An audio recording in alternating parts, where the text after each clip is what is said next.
Bueno, vamos a continuar. En lo que se van conectando, vamos a analizar unos videos que voy a colocar.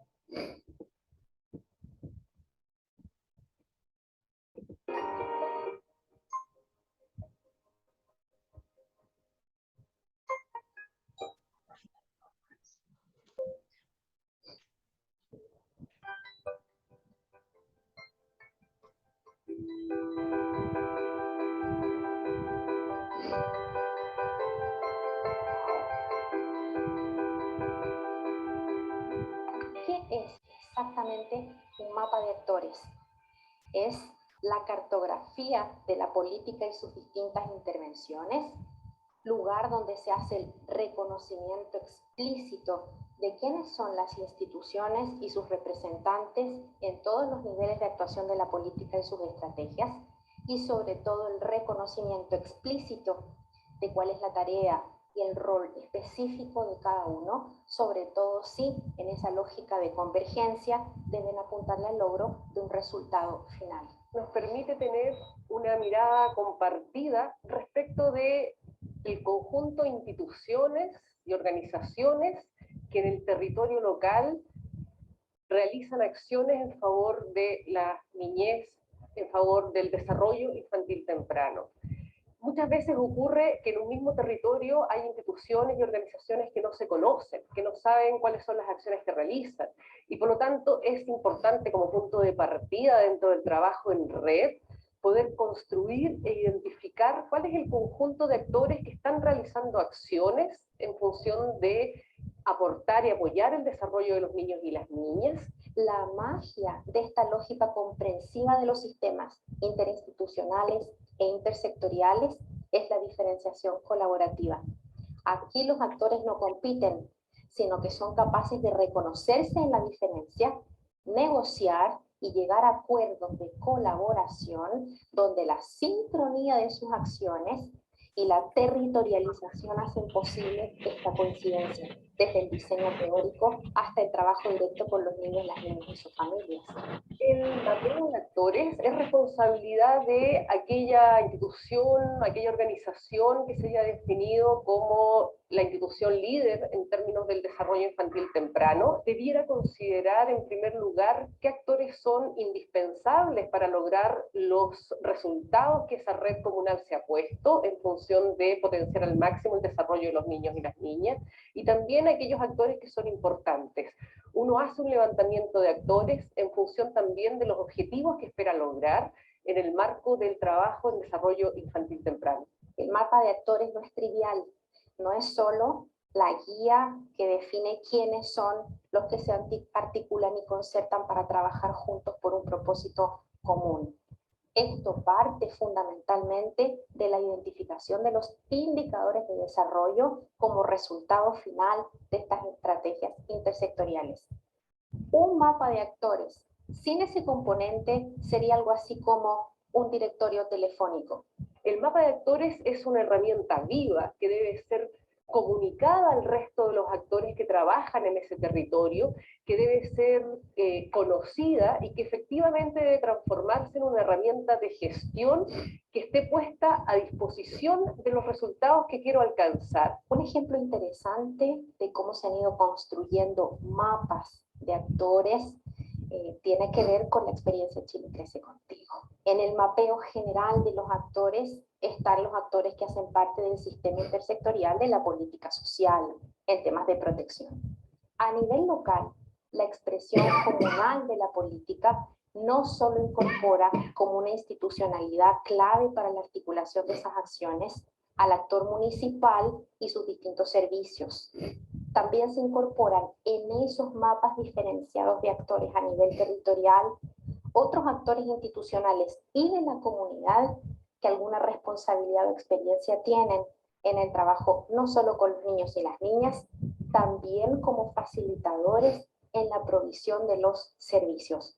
Aquí la cartografía de los sistemas de protección social es extraordinariamente diversa y las estrategias con las que las instituciones llegan a sus distintas poblaciones están cruzados por múltiples factores. Por lo tanto, más que hablar de un mapa de actores, Probablemente vamos a tener ahí una cartografía general de los proveedores principales, pero tendremos tantos mapas de actores como comunas donde está funcionando el sistema. Un mapa de actores es extraordinariamente relevante para construir un diseño interinstitucional, sobre todo que tenga vocación de integralidad y funcionamiento sistémico.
Las políticas basadas en evidencia deben tomar la mejor evidencia existente y realizar un análisis crítico de esa evidencia en relación al contexto de interés. Voy a mencionar varios tipos de evidencia. El primero es la evidencia de estudios experimentales o aleatorizados. La asignación del tratamiento, en nuestro caso la intervención de desarrollo infantil de interés, ha sido asignada a una población al azar. Ese proceso del azar garantiza de que el grupo intervenido y el grupo no intervenido sean comparables y que los resultados subsecuentes sean atribuibles a la intervención de interés. Luego existe una segunda categoría de estudios, que son los estudios cuasi experimentales. Como su nombre dice, estos estudios intentan aproximar un experimento, aunque la asignación no ha sido experimental como tal. Existe un menú de opciones de diseño cuasi experimental que pueden ser más o menos creíbles, dependiendo de la metodología, del contexto y de la pregunta que se está respondiendo. Otra fuente de información que puede ser muy útil en el diseño de políticas basadas en evidencia son los metaanálisis, que juntan evidencia de muchos estudios e intentan aproximar un estimado global para una población en general. Voy a resaltar dos exigencias. El primero son el criterio de validez interna y el segundo el criterio de validez externa. ¿Qué es la validez interna? Un estudio, una investigación tiene validez interna cuando el resultado analizado es atribuible a la intervención de interés. Entonces queremos saber, por ejemplo, si fue una intervención, un programa en particular, la que generó o la que causó el efecto observado. El segundo criterio de validez externa es en cuanto yo puedo trasladar ese resultado observado quizás en otro contexto al contexto de interés. Este es un proceso de análisis más comparativo para ver si, por ejemplo, las mismas características se mantienen en el área de interés de un programa. Bueno, existen varias experiencias en Latinoamérica que están utilizando evidencias para la toma de decisión en materia de política de desarrollo infantil temprano. Se podría decir que destaca en tres aspectos fundamentales en términos del uso de la evidencia para la toma de decisión en política pública. El primer elemento tiene que ver con pensar en generar la propia evidencia al interior del programa.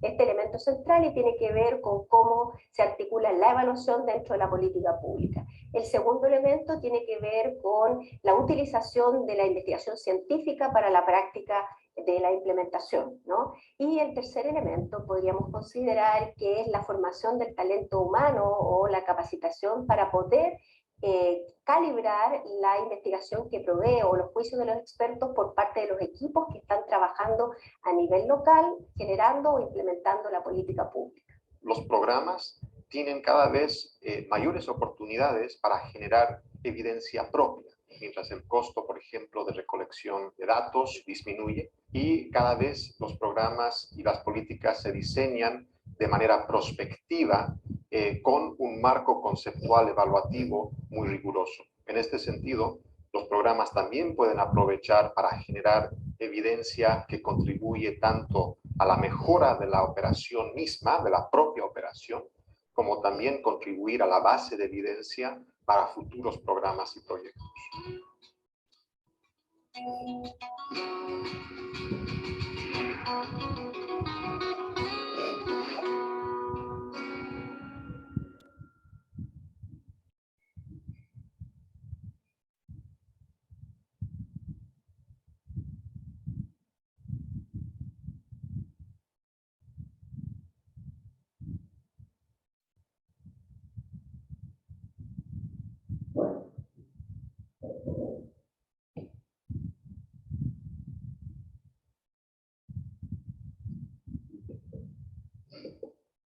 ¿Alguna duda, algún comentario sobre estos aspectos que estamos tratando? Mapa de autores, en el primer video. En el segundo, un poco más lo que tiene que ver con esto de políticas efectivas, pero apuntado a como un sistema de trabajo armónico en la comunidad en la que estamos. ¿Alguna duda, algún comentario? En este caso sería en un jardín, ¿no? Que está en ese video, profe. Está dando un ejemplo. Sí, pero vimos cómo deberíamos trabajar en nuestro contexto con nuestros Sí. organismos a nivel nacional. Exactamente. Cómo Sí. deberíamos poder manejarnos a nivel nacional en una red tal vez interna para que la comunicación sea efectiva entre una y otra entidad tal vez, sea esta privada, pero que estamos, por lo menos, en el primer video hablaba de una como cartilla. Entonces, es que nosotros necesitamos conocer cuáles son los sistemas, cuáles son los programas, cuáles son los proyectos con los que se está trabajando a nivel nacional, cómo vincularnos a ellos, porque existen formas de vincularse a los proyectos desde el área privada y desde el área pública. Entonces, es importante poder abordar esta temática con esa orientación de que en realidad tenemos que conocer la cadena de mando, cómo está funcionando, quiénes son los organismos esenciales, quiénes son los que están generando estas políticas, y luego, obviamente, cuando te referís al jardín, en realidad para nosotros van a ser salas o centros de desarrollo o de atención temprana o de desarrollo infantil temprano, que es lo que estuvimos viendo que se están promoviendo más ahora en nuestro país. Dentro de estas salas, sí, ¿verdad? Es cómo generar esta evidencia que es necesaria para que un proyecto salga a flote o no, y cómo los proyectos, cuando están a veces bien elaborados, marcan todos los parámetros. Y hablaba de una validez interna y una validez externa. Eso tiene que ver con la preparación, con el documento en sí, y con cómo esto también puede ser abordado, visto o crear intervenciones de la parte externa. Perfecto, profe, me quedó claro, sí. ¿Sí? Bueno, les voy a compartir otro material.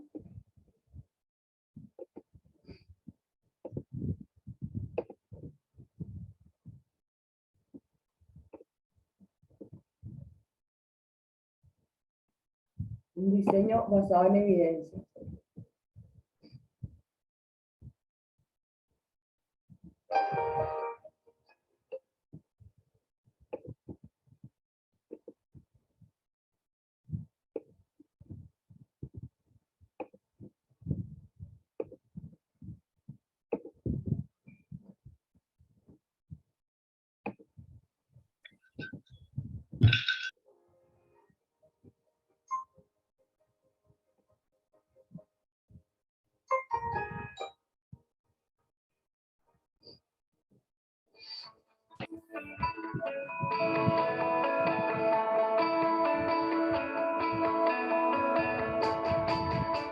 Hola, soy Tania Lagarza, soy encargada de la unidad de evaluación aquí en el Consejo Nacional de Evaluación.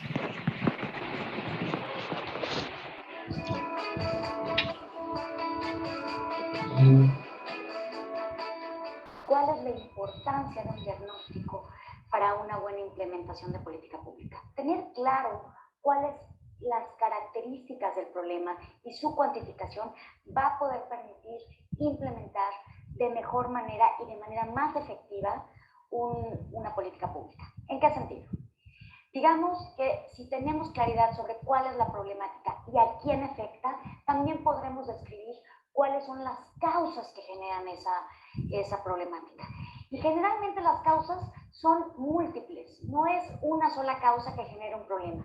En ese sentido, tener claridad de la contribución de cada una de las causas al problema nos va a poder ayudar a diseñar una política mucho más efectiva que abarque las diferentes causas.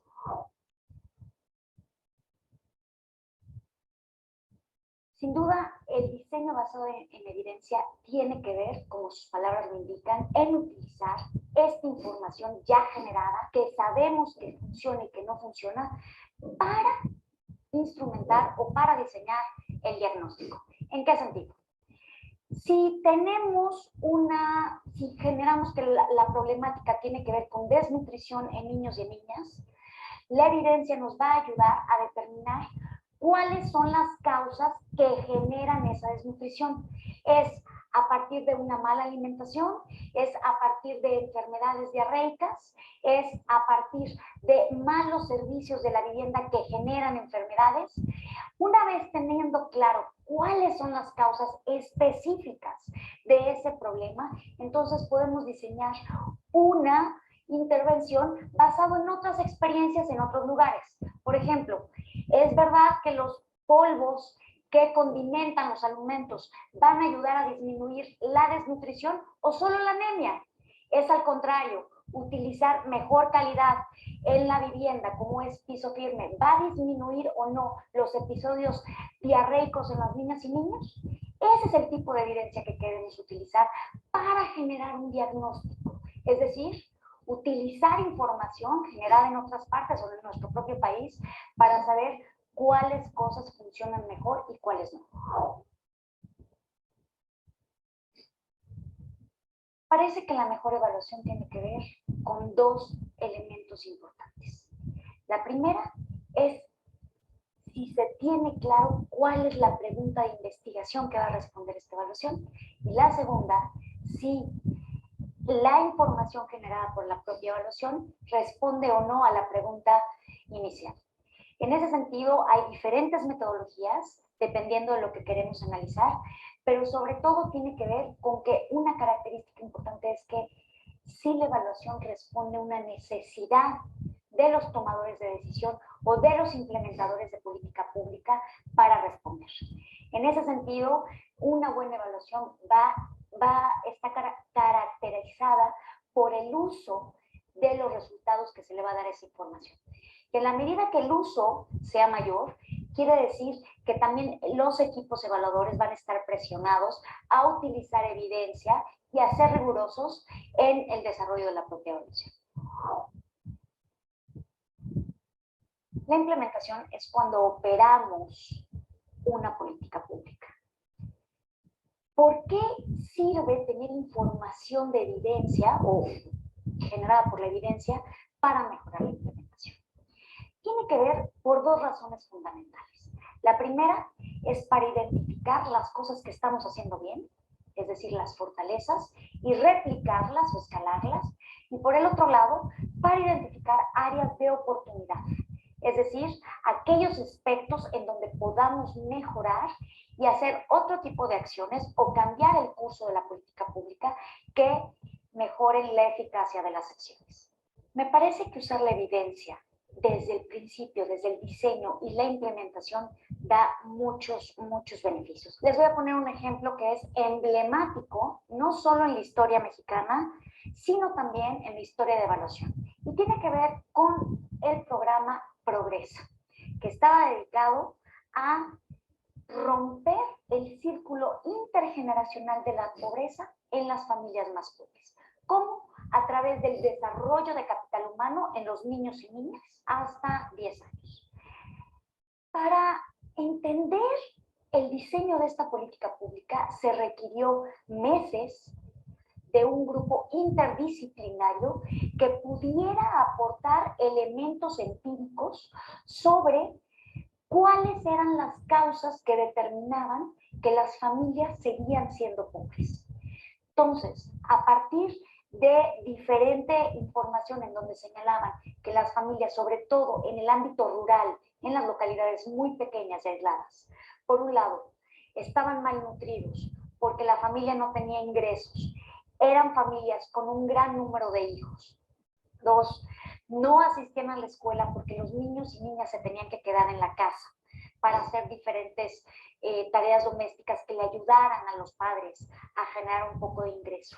Esto obviamente hacía que cuando los niños y niñas crecían, tuvieran al menos las mismas competencias profesionales que los padres.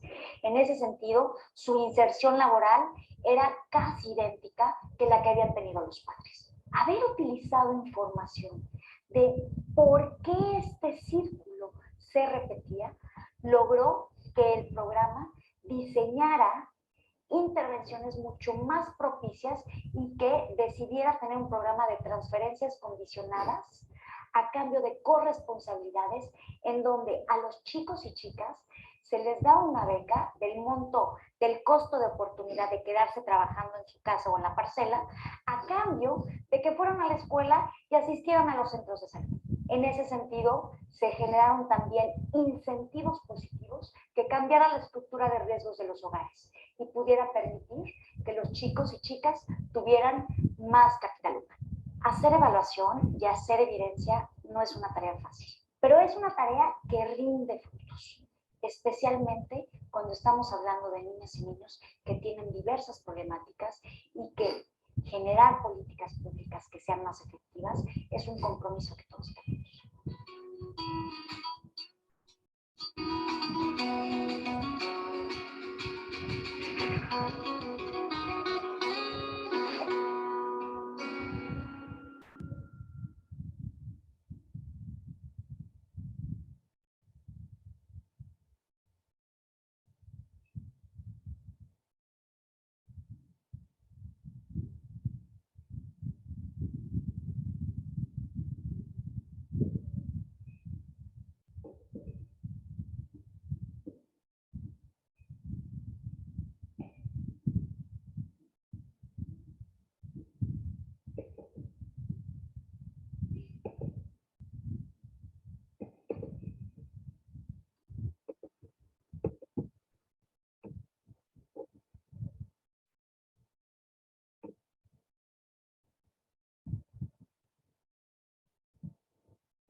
number of very essential gears. I'll list them first and then I will describe them. The first gear is governance.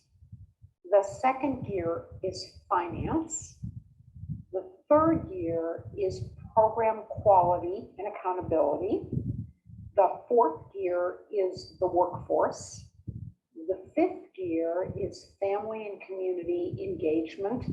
And the last gear is linkages with other programs and services. When we talk about governance, we mean the way many programs are organized and the way they coordinate with one another. In order to have a good governance system, you must have, that entity must be accountable for the services that are provided, and that entity must be able to evaluate those services. It must have authority and it must have accountability. But a governance structure enables us to plan across programs, to think about how programs are distributed, to be sure that the programs indeed are sustainable. So it meets these three lacks that if you're focusing only on a program, you don't have. The second gear is finance. And that's pretty straightforward. We know we need money to run programs and services for very, very young children. But how that money gets to programs, with what degree of regularity, is it funded at the state level? Is it funded at the more municipal level? To what extent is the private sector involved? These are all questions that the finance gear addresses. And just as we have many approaches to governance, we have lots and lots of approaches to how we finance early childhood programs, with actually some of the most inventive approaches being developed in Latin America.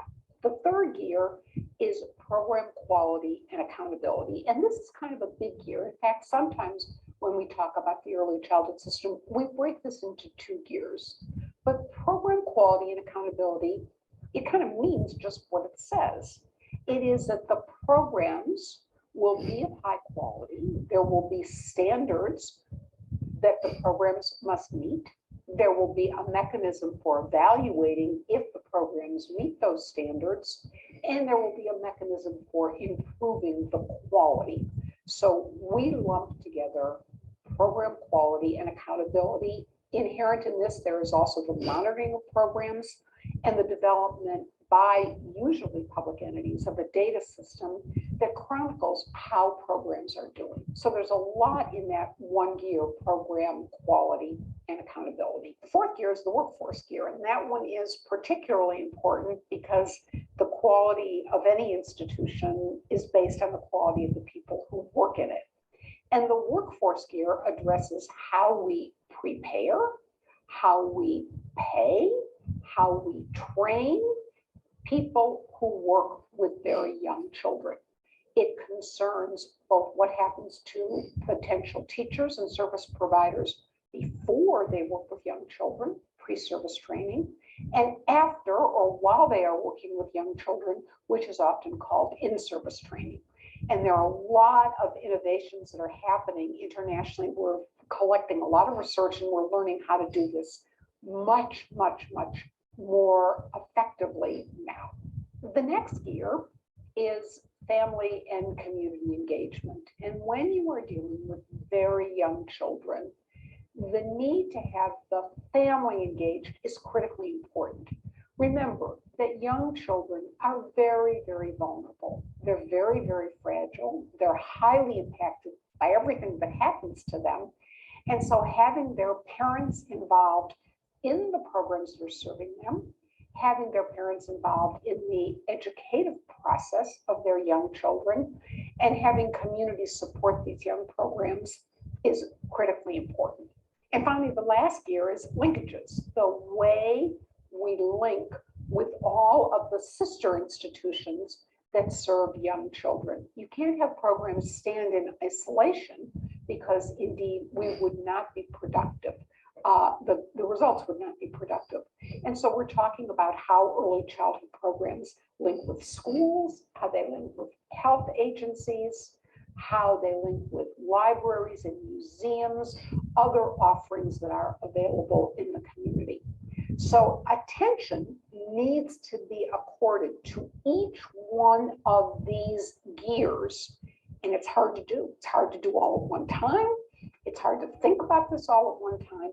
But if we're talking about a system, each of these different gears must be addressed. So each of these gears is really important because it both directly and indirectly affects the services and the programs for young children. Each one of these gears impacts direct services profoundly, and that's why it is seen as part of the infrastructure or part of the support to keep the flowers or the programs growing and thriving, if you will. And the reason why we chose the metaphor of the gears is because if you have one gear, it can spin, but it won't drive an entire system. Gears must be linked with other gears. And indeed, in the early childhood infrastructure, nothing could be more true. Every gear or every element of the infrastructure interacts with every other gear. So the gears are highly, highly interdependent. Indeed, the interrelationships are critically important. And it also speaks to the challenge of mounting this, of implementing this, because it's very important as we are building the system to work on all of the gears concurrently. If you leave one out, again, you won't have a functioning system. Each gear is sort of like a wonderful person who's part of a family. And just as we as humans change, the elements of the gears change a little bit. And so the nature of quality changes over time. It also changes by place. What constitutes quality in Latin America may not be exactly the same as what constitutes quality in China or as what constitutes quality in the Nordic countries. So because cultures vary, because people want certain things for their children that reflect their culture and their being, sometimes our ideas about quality change over place as well as over time.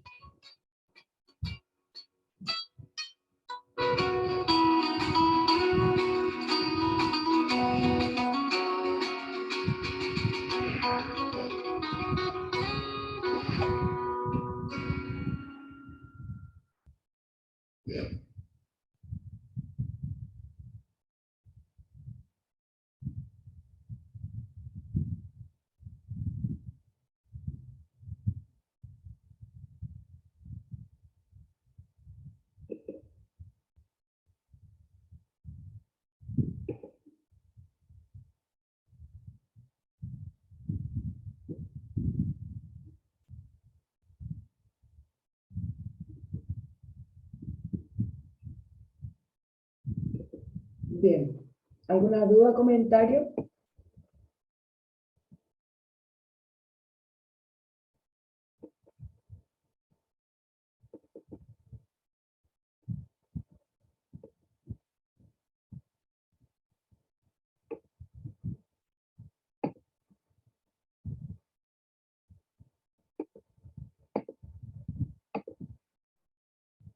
Bueno, si llegara a surgir alguna duda, algún comentario, me lo pueden dejar en la plataforma o me los pueden escribir en el grupo de WhatsApp que tenemos.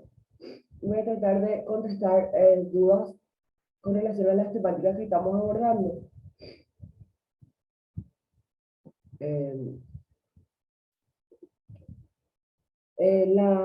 En la clase hoy vamos a hacer un poco más de análisis de materiales, pero tuve que hacer unos ajustes, entonces nos pusimos a mirar un poco sobre estos videos. Gracias, Joana. Entonces, el material igual yo se los comparto en la plataforma, ya está. Quería mostrarles, bueno, les voy a mostrar unas tablas que se usan aquí para verificar señales de alarma o alerta en el desarrollo. Si lo tengo aquí a mano ya se los muestro. Que quería compartir también estos mostrarles.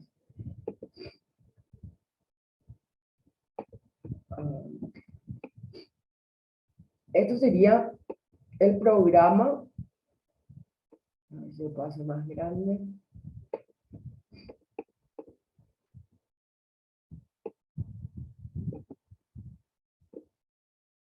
el programa de desarrollo infantil temprano, que se llama Paraguay Creciendo Juntos. Es muy parecido, ¿verdad?, al que escuchamos hace un momento. Pero bueno, en fin. Entonces, los organismos que están interviniendo en este programa, más o menos para tener una referencia, no están... Ese está en la plataforma, ¿no, profe? No estoy segura que lo compartí, pero si necesitan yo se los paso con mucho gusto. Sería bueno, profe. Ok. Igual si necesitan material que nosotros usamos en clase, me pueden escribir de manera personal y yo los voy a compartir sin inconveniente. Más o menos esto sería una estadística un poco antigua, pero bueno, sirve de referencia con relación a lo que se va a ir viendo en este tiempo o en estos años que vienen, ¿verdad? En este caso, en esta etapa donde se hizo este estudio, ¿verdad?, sale que en Paraguay hay 775.000 niños menores de 5 años. Eso es en el año en que se estableció esto. El 12% de la población total. 46,4% de los niños menores de 5 años son pobres. 25,4% de los niños están en pobreza extrema. El 70%, se encuentra en zonas rurales. 14% de los niños menores de 5 años cursa con una desnutrición crónica. El 16% en el área rural. 42% en las poblaciones indígenas. El 14% de los niños menores de 5 años con retraso en el desarrollo físico, emocional y o cognitivo. ¿Ok? Entonces esto nos sirve como para tener una referencia básica de más o menos cómo estábamos hace un tiempo. Obviamente la proyección con relación a los planes, programas y proyectos, la aplicación de esto y los resultados van a ser difícil de notarlos actualmente. Tal vez por eso no contamos con material actualizado. Obviamente tuvimos 2 años de estar parados, entonces bueno, dentro de poco yo creo que se estaría verificando esto. Como pueden ver, los más afectados son el sector del área rural y las áreas indígenas, las poblaciones de áreas indígenas. Y obviamente si estamos hablando de pobreza extrema, y zonas rurales, estamos hablando de personas, obviamente, o niños en este caso principalmente, vulnerados en su derecho de poder acceder al servicio básico y al servicio de calidad. Y esto es muchísimo.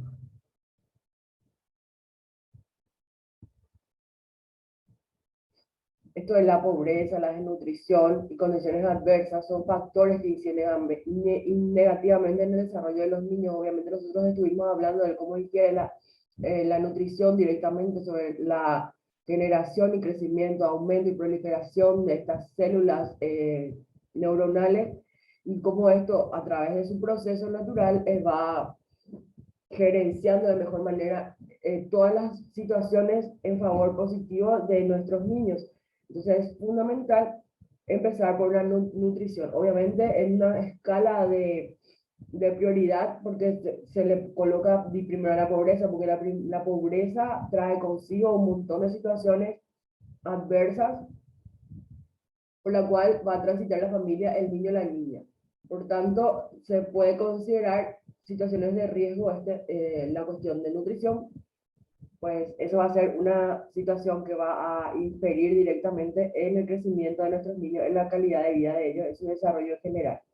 Y obviamente las condiciones en las que se encuentren en su comunidad, en su ciudad, en su contexto actual, ese niño, esa niña, o esos niños y esas niñas. Bueno, el tema de apoyar a la infancia con una cuestión de inversión, ¿verdad? Es fundamental, pero tiene que basarse en políticas públicas que nosotros estamos gestionando a nivel país de forma bastante idónea en estos momentos. Obviamente los resultados no se ven inmediatamente, pero confiamos y creemos que pronto